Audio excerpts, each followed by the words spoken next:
Gente extremamente amada e querida do meu coração, a paz, eu tenho certeza que se você ama Jesus como eu, você segue canais que falam sobre Jesus, pessoas que falam sobre Jesus, então com certeza chegou ao teu conhecimento algum vídeo falando sobre este acordo de paz entre Israel e a Palestina como sendo o acordo de paz do anticristo do fim do mundo. Tô enganado? Existem muitas pessoas que utilizam de informações de má fé porque são sensacionalistas e querem ganhar curtidas e seguidores e etc. Mas tem outras pessoas que elas falam sem ter um conhecimento mais profundo e aí a gente ensina com amor. O que eu estou fazendo aqui para vocês é mostrar que sim, a vinda de Cristo está muito próxima, mas não, este acordo de paz entre Israel e Palestina não tem nada a ver com o acordo de paz de Daniel capítulo 9, e eu vou te explicar em detalhes. Eu não vou aprofundar sobre o assunto 70 semanas, porque eu já tenho um vídeo específico sobre isso no YouTube, eu vou deixar nos destaques do meu Instagram, e se você colocar no YouTube Daniel Saad, Donald Trump, tem um vídeo onde eu explico por que a ascensão de Donald Trump ao governo dos Estados Unidos é sim um avanço muito significativo no dia da vinda de Cristo. Se você quiser saber mais detalhes sobre as 70 semanas, veja o vídeo lá. Mas eu vou falar aqui nesse vídeo específico sobre este acordo de paz. O acordo de paz mundial que estão falando de 2025 foi o acordo entre Israel e a Palestina, em especial Hamas, para um cessar-fogo, para a devolução dos prisioneiros, devolução do corpo dos prisioneiros. Isso foi intermediado por vários países que chegaram à conclusão de que era o melhor um cessar-fogo e uma paz, pelo menos momentânea. Isso não tem a ver com o acordo de paz profetizado pelo profeta Daniel no capítulo 9. E eu vou ler o próprio texto de Daniel, já mostra que não tem a ver uma coisa com a outra. Vamos ler? Eu vou colocar aqui embaixo para você acompanhar comigo. Olha o verso 27. E ele é o anticristo. E ele, o anticristo, firmará uma aliança com muitos por uma semana. Essa uma semana aqui são 7 anos. No vídeo que eu te falei para assistir dos destaques, eu explico mais detalhes. O anticristo firmará uma aliança com muitos por 7 anos. E na metade desses 7 anos, ele fará cessar o sacrifício e as ofertas. E sobre as asas das abominações virá o assolador. O que ele está dizendo aqui? É que o anticristo fará uma aliança de paz com muitos países. Então Daniel capítulo 9, verso 27, está falando de uma aliança do anticristo com as nações. E não entre duas nações. Ele está falando sobre o momento em que essas nações darão ao anticristo o poder sobre elas. Este momento ainda não aconteceu. Este momento não aconteceu agora, porque foi uma aliança entre 2 países, e não entre o anticristo e muitos países. Então não está falando sobre a mesma coisa. Só que aí vem a tua pergunta, que eu tenho certeza que está aí no teu coraçãozinho, na tua mente, falando assim, ok, pastor, mas este acordo de paz não é o de Daniel. Não, não é. Mas ele é significativo do ponto de vista profético? Muito, mas por outra razão, que eu vou te dizer agora. Para isso, nós teremos que ler 2 Tessalonicenses capítulo 2. Mas primeiro, deixa eu te ambientar.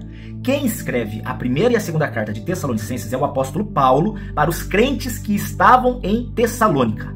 Paulo, na primeira carta, em especial no capítulo 5, ele explica sobre a vinda de Cristo. Ele explica sobre esse resgate que Cristo trará sobre a sua igreja. E começou a ter algum tipo de burburinho, algum tipo de boato, a Bíblia não especifica qual, mas de pessoas dizendo que Jesus já tinha voltado e o povo de Tessalônica tinha ficado para trás. Isso causa um pânico entre eles, que faz com que Paulo escreva a segunda carta aos Tessalonicenses, e aí no capítulo 2 ele explica, meus irmãos, não deixa ninguém enganar vocês, Jesus não voltou ainda.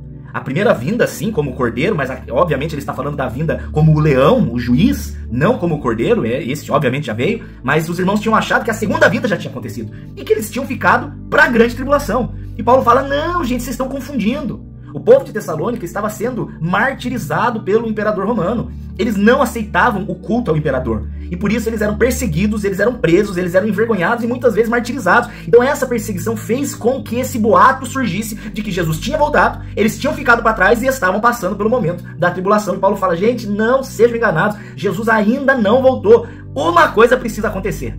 E isso que ele fala que precisa acontecer, isso é muito significativo em relação a este acordo de paz entre Israel e Hamas. Mas calma que eu vou te mostrar. Leia aqui comigo. 2 Tessalonicenses, capítulo 2, verso 3. Ninguém, de maneira alguma, vos engane. Porque não será assim, ou seja, não será a vinda de Cristo, não aconteceu a vinda de Cristo, sem que antes venha a apostasia.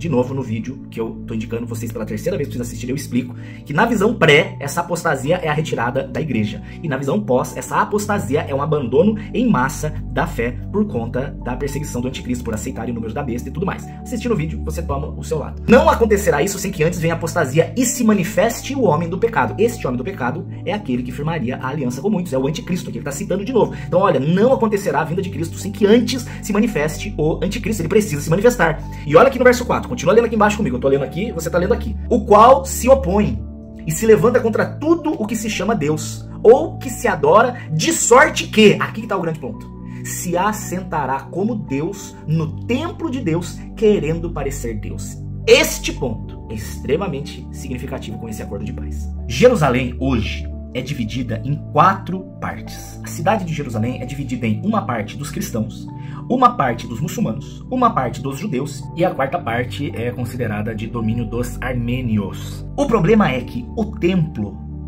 de Salomão, que foi destruído no ano 70 depois de Cristo, o imperador romano mandou atacar Jerusalém e o templo foi destruído, ele não foi reconstruído ainda.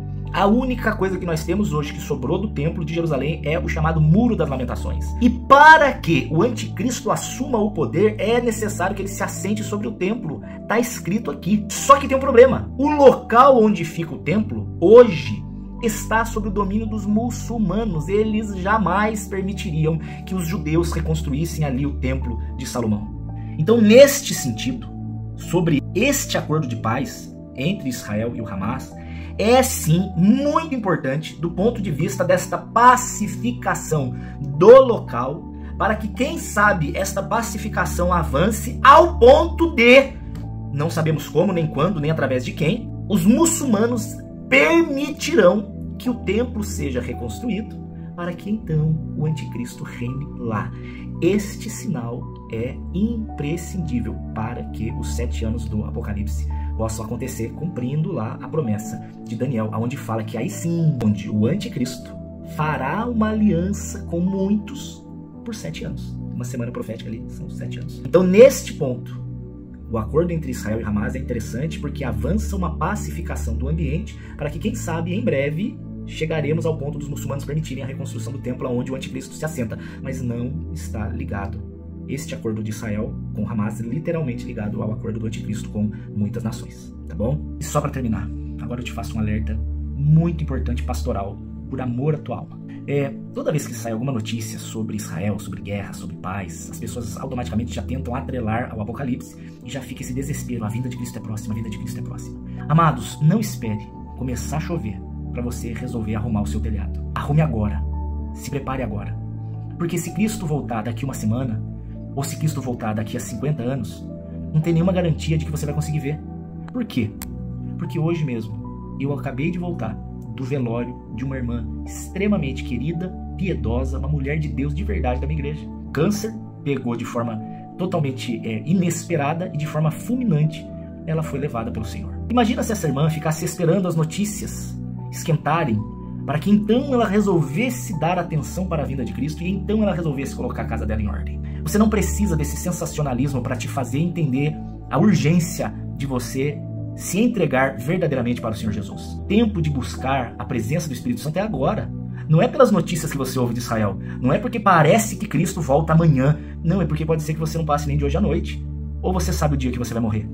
Então, seja pela morte ou seja pela vinda, todos aqueles que estão com o nome escrito no livro da vida se encontrarão com o Senhor Jesus. Então, o meu clamor pastoral é: se entregue verdadeiramente para Cristo agora.